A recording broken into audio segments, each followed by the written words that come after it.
until afterwards. So this will actually be ran from our external fuel tank for the testing.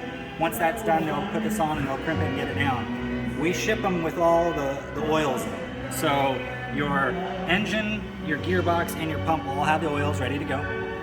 The engine will be starved of gas, so when you do go to turn it over, it gets the lines filled. It'll take a few times to turn over for the fuel, just to get through the fuel pump, the fuel,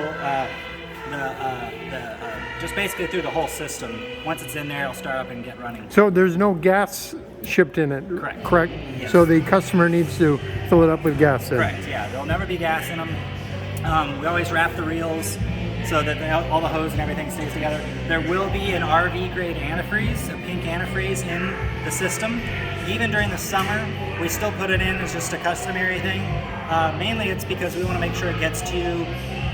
For all we know, there might be a mountain that goes over even in the dead of summer and it freezes overnight. Last thing we want is anything to be frozen in the system. So when the customer gets it, they'll have that in there. The nice thing is since it's an RV grade, it's disposable. You can dump it down any drain. No municipality will have any issue with it. Basically, you just hook it up to water, turn it on, start going, flip the valve, start pouring the water out of it, and you can actually just bleed it right out the main hose if you want. Keep in mind, don't pull the strainer right from the get-go, because like I said, this whole system is going to be full of antifreeze. So if you pull that, you're just going to get it dumped all over the place. Now, as long as you're outside, of course it's not going to matter, but I wouldn't say do it in someone's garage or anything like that. You know, so, but if you're going to be doing a lot of the testing at your facility first to show them it, then you can have an area set up for it and go. But other than that, no, everything's set. The battery will be disconnected. So on the back side here, we disconnect the positive line from it. So otherwise, we run through the whole test, of course, and make sure that's all up to par. The battery will have a charge from the system, so it'll be fine. When you connect it up, it has its own rectifier on the engine, so it'll constantly charge it. So you shouldn't have to ever charge this. Now, if you happen to leave the remote system on in the on position, it will drain the battery dead. So if there happens to be a few days between you running the machine and not, and you happen to leave that on, you might come back to a dead battery. Good thing is though, is if you gave it a jump or use the jump pack, turn it over just like you would on a car, the motor will automatically charge itself. So again, you could always put it on a trickle charger too, because depending on how long you're gonna run the jetter for, most jobs are 15 to 45 minutes. You may need to charge it a little extra. So. Other than that, that's pretty much about it. All your basic information is going to be inside here. Quick connect, stinger for larger pipes so it doesn't turn around on you.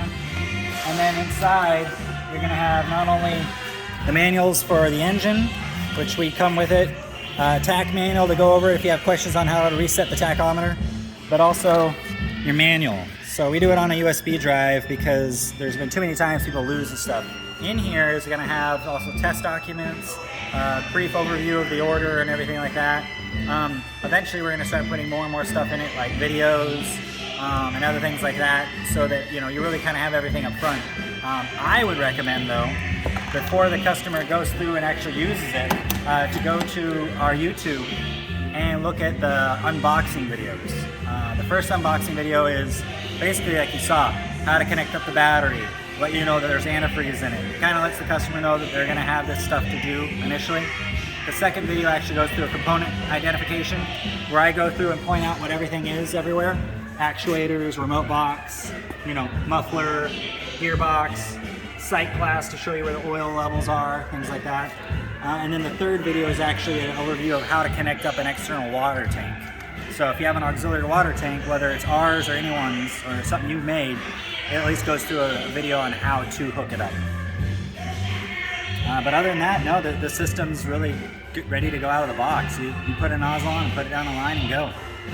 I highly recommend a customer to run it down maybe their own lines, whether it's at their facility or at their own home, just to kind of get used to it first before they take it out on actually at a customer's house or a place, a business. Because otherwise, yeah, sometimes you get some hiccups right in the very get-go because, it takes a little bit of learning curve, but once you get it going, you're good. Always keep in mind, this is a high volume, high pressure machine, so it can be very dangerous if you're not careful. If a person has the nozzle out of the pipe and they happen to be holding it in their hand and it's running at full volume, it will cut you. It will hurt you. I mean, it can cut through roots, it can cut through skin. So just keep that in mind.